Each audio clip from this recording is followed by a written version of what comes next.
아들의 관이 땅에 묻히는 순간 나는 장례식장 문을 나서며 맹세했다. 이 고통을 준 자들을 용서하지 않겠다고. 그런데 그날 밤 내 핸드폰에 도착한 메시지 하나가 모든 것을 뒤집었다. 오빠, 우리 이제 자유야. 태민이 일은 있자. 제주로 가는 비행기 표 샀어. $8,000짜리 리조트 패키지. 너 없이도 충분해. 발신자는 내 아내, 지은이었다. 그녀는 우리 12세 아들 태민의 장례식을 거부하고 딸 수연과 함께 여행을 떠났다. 이유. 태민의 죽음이 그녀의 외도와 직결된 비밀 때문이었다. 그 메시지를 읽는 순간 내 가슴이 찢어지는 소리가 들리는 듯 했다. 태민은 겨우 12살이었다. 학교에서 집으로 오는 길, 교통사고로 세상을 떠났다. 경찰 보고서에는 분전자 과실로 적혀 있었지만 나는 알았다. 지은이 그날 아침 태민을 학교에 데려다 주기로 약속했지만 그녀의 급한 일 때문에 버스 정류장에 홀로 세워두었다. 그 급한 일이란 그녀의 연인인 상사의 호텔방이었다. 나는 그 사실을 직감으로 알았지만 증거를 잡기 위해 기다렸다. 장례식 당일, 그녀는 태민이 일은 너무 무거워. 우리는 앞으로 나아가야 해라고 말하며 짐을 쌌다. 수연은 자빠, 엄마 말이 맞아. 태민 오빠는 이제 없어. 왜 매달려? 라고 덧붙였다. 내 가족이 무너진 순간이었다. 나는 장례식장을 혼자 치렀다. 태민의 작은 관 옆에 서서 그의 사진을 보며 울었다. 직장 동료 몇 명과 먼 친척들만 왔고 그마저도 불편한 눈빛으로 나를 피했다. 민준 씨, 지은 씨는 왜 안 왔어? 너무하네. 누군가 속삭였다. 나는 미소 지으며 대답했다. 바빠서요. 속으로는 이미 계획을 세우고 있었다. 이 배신을, 이 비밀을 파헤쳐 그들을 파괴하겠다고. 한국 사회에서 가족은 신성하다. 하지만 내 가족은 이미 썩어 문드러져 있었다. 지은의 외도는 2년 전부터 시작됐다. 그녀는 회사에서 만난 상사, 현우와의 관계를 숨기며 태민의 교육비를 핑계로 돈을 뜯어냈다. 태민의 사고 당일, 그녀는 현우와 함께 제주행 비행기를 예약했다. $8,000 그 돈은 태민의 생명보험금 일부였다. 그녀가 은밀히 변경한 수익자 명의. 그날 밤 나는 집으로 돌아왔다. 빈집은 차갑고 적막했다. 태민의 방문을 열자 그의 장난감 로봇이 바닥에 떨어져 있었다.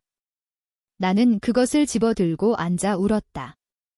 하지만 눈물이 마른 후 나는 노트북을 열었다.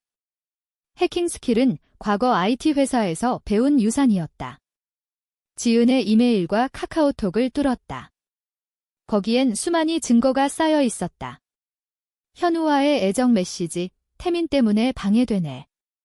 그 애 없어지면 좋겠어 라는 지은의 말, 그리고 사고 직후 이제 우리 둘이서만 행복하자는 현우의 답장.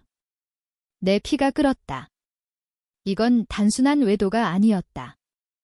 태민의 죽음은 그들의 무책임함에서 비롯된 살인이나 다름없었다. 나는 증거를 모았다. 스크린샷, 통화 기록, 호텔 예약 내역. 하지만 단순히 경찰에 넘기는 건 부족했다. 나는 그들이 느꼈던 자유를 빼앗아야 했다. 그들의 삶을 산산조각 내야 했다. 다음 날, 나는 지은에게 전화했다. 여행 즐기고 있어. 내 목소리는 차분했다. 그녀는 웃으며 대답했다. 응, 오빠. 수연이도 좋아해. 너도 빨리 와. 아니, 그냥 혼자 있어? 우리 이제 헤어지자. 그 말에 내 안의 어둠이 피어났다. 좋아. 하지만 돌아오면 이야기하자. 나는 끊고 현우의 회사에 익명 이메일을 보냈다. 첫 번째 공격이었다. 당신 상사 현우 씨의 부도덕한 행위 증거 첨부. 지은과 불륜, 아들 사고 은폐, 첨부 파일엔 블러 처리된 사진과 메시지 일부. 현우는 당황할 터였다. 회사에서 그는 완벽주의자였다. 이 소문이 퍼지면 그의 경력은 끝장날 터. 여행 3일째, 지은의 인스타그램에 제주바다 사진이 올라왔다. 수연과 둘이서 웃는 셀카, 해시태그 새시작 자유. 댓글엔 친구들의 좋아 보이네, 가 달렸다. 나는 그 사진을 보며 이를 갈았다. 새 시작. 태민의 무덤 위에서 나는 더 깊이 파고들었다. 현우의 은행 계좌를 추적했다. 불법이지만 나는 이미 모든 걸 잃었다. 돈이 흘러나갔다. 지은에게 보낸 8,000달러 중 일부가 현우의 해외 계좌로. 그 돈은 태민의 보험금이었다. 내 아들의 목숨값으로 그들의 로맨스를 샀다. 나는 서울의 작은 사무실을 빌렸다. 과거 동료 출신 해커 재민을 불렀다. 민준 형, 이건 위험해.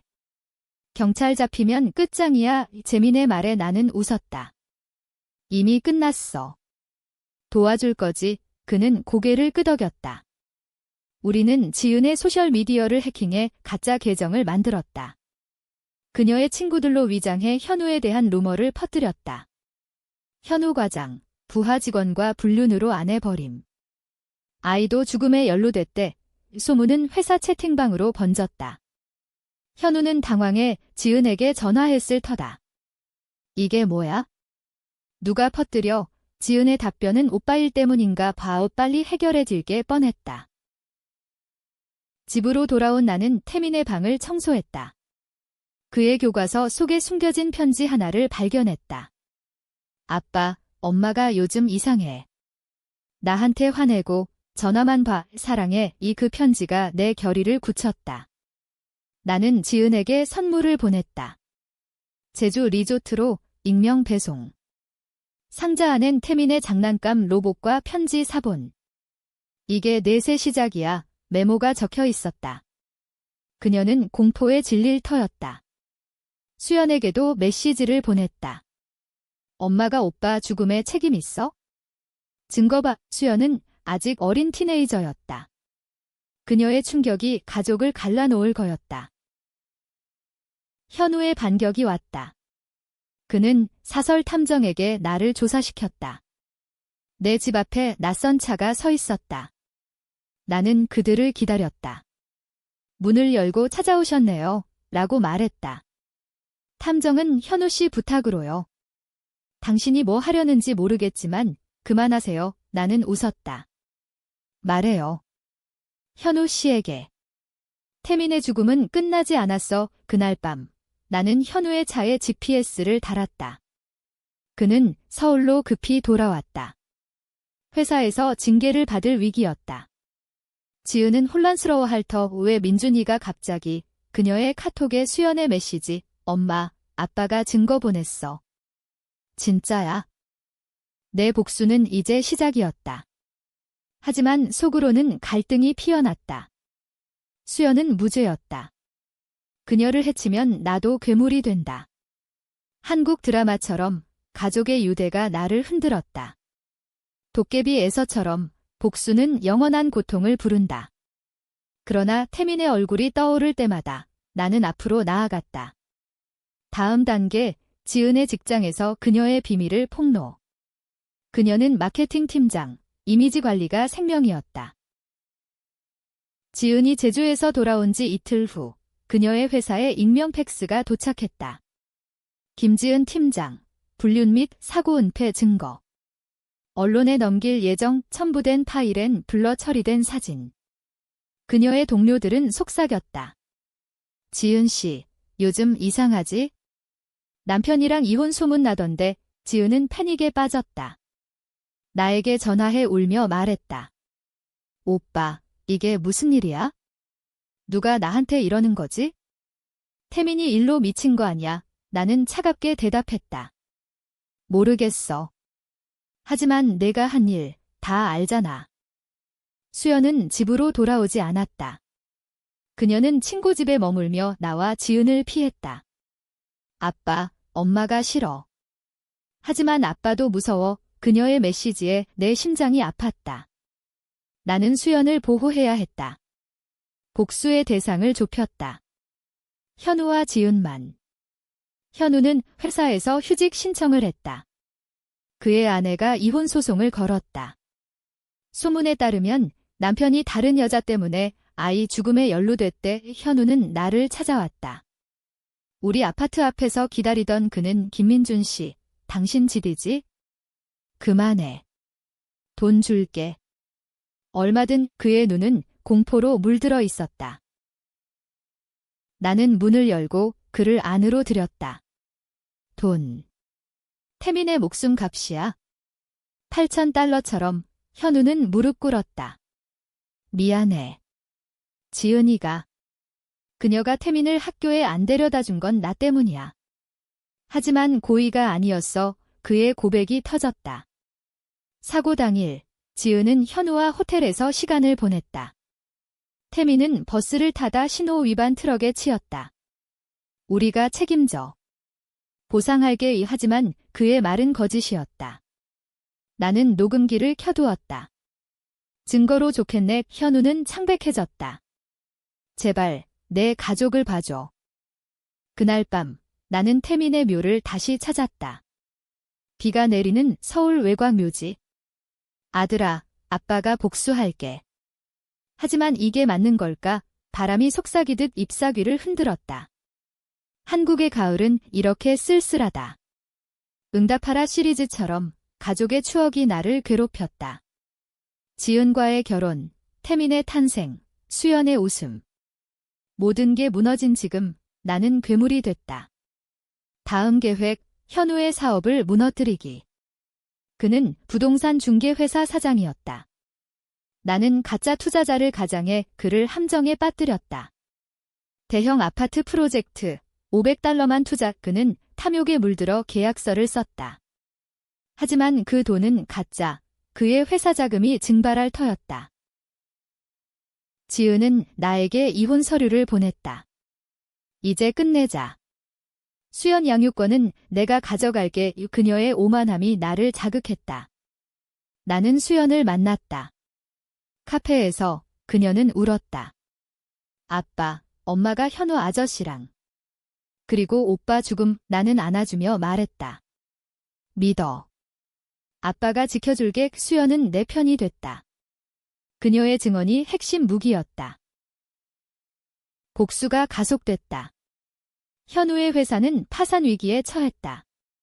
투자자들이 철수하고 은행 대출이 끊겼다. 그는 지은에게 내 남편 때문이야. 그 새끼, 미쳤어 라고 소리쳤을 터. 지은은 나를 증오했다. 그녀의 카톡, 민준아, 왜 이러는 거야?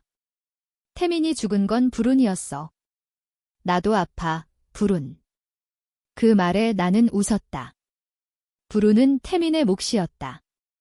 버스 정류장에서 홀로 기다리던 12살 아이의 목.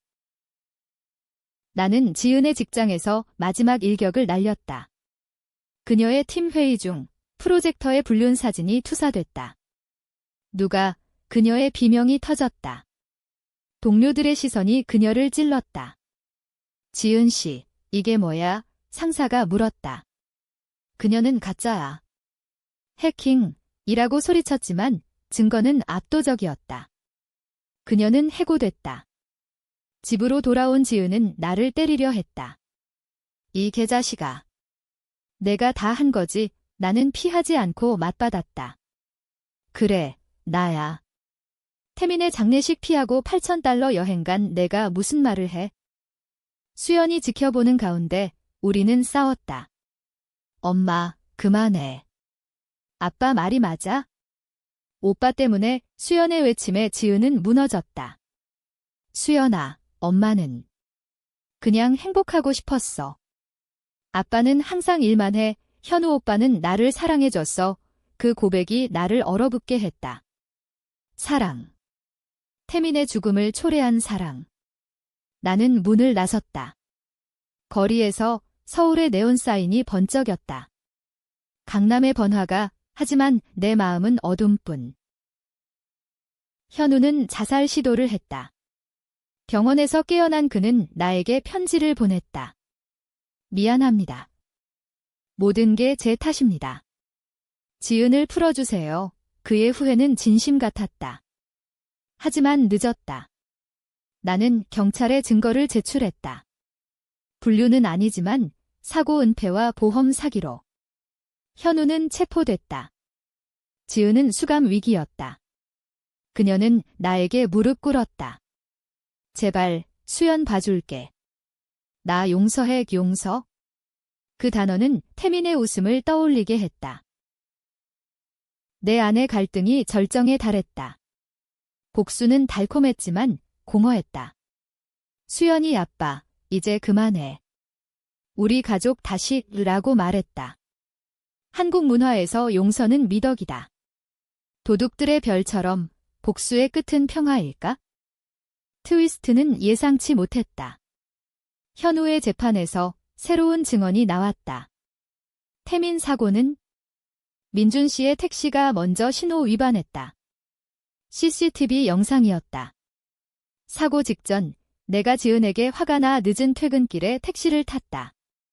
그 택시가 트럭을 자극해 체인 반응이 일어났다. 태민의 버스는 그 여파로 치였다. 나는 살인자였다. 지은의 외도는 변명일 뿐 진짜 원흉은 내 분노였다. 법정에서 지은은 울었다. 민준아, 나도 알았어. 하지만 너 탓 안 했어. 왜 우리를 파괴한 거야? 현우는 당신이 시작했어 라고 중얼거렸다. 수연은 나를 버렸다. 아빠, 괴물이야. 나는 무너졌다. 복수는 나 자신을 갉아먹었다. 태민의 무덤에서 나는 속죄했다. 아들아, 아빠가 잘못했어. 하지만 끝나지 않았다. 지은은 풀려났다. 그녀는 수연과 새 삶을 시작했다. 나는 감옥으로 갔다. 5년형 감방에서 나는 회상했다. $8,000 여행은 그녀의 도피가 아니라 나의 죄를 피하려는 절박함이었다. 한국 사회는 용서하지만 나는 용서받지 못했다. 출소 후 나는 태민의 묘를 지키는 청소부가 됐다. 지은을 다시 본 날 그녀는 미안해라고 말했다. 나는 나도라고 답했다. 하지만 속으로는 여전했다. 복수의 불씨. 출소한 지 1년, 서울은 변했다. 고층 빌딩이 더 솟았고 사람들의 얼굴은 더 바빴다. 나는 작은 원룸에서 살았다. 매일 아침 태민의 묘에 꽃을 놓았다. 수연은 대학생이 됐다. 그녀는 나에게 연락하지 않았다. 지은은 현우와 헤어진 후 새로운 남자를 만났다. 행복해 보였다. 하지만 나는 알았다. 그녀의 미소 뒤엔 죄책감이 숨어 있다. 마지막 복수, 익명으로 태민 재단을 만들었다. 사고 피해 아동 지원. 기부금은 내 복수 자금 잔여. 지은의 새 남자가 그 재단에 기부하자 그녀는 충격받았다. 이게 민준이, 수연이 찾아왔다. 아빠, 왜 아직도? 나는 웃었다. 사랑하니까 그녀는 안겼다. 가족은 다시 열렸다. 하지만 트위스트, 지은의 새 남자는 과거 내 친구. 그는 민준아, 내 복수 덕에 깨달았어. 지은을 사랑하지만 태민 일 잊지 마 라고 말했다. 결말은 비극적 행복. 우리는 태민의 기일에 모였다. 묘 앞에서 비가 내렸다. 용서하자 지은의 말 나는 고개 끄덕였다. 하지만 마음속 복수의 그림자는 남았다. 독자 여러분, 누가 옳았을까? 배신자, 복수자, 아니면 죽은 아이. 논쟁하라. 삶은 회색이다.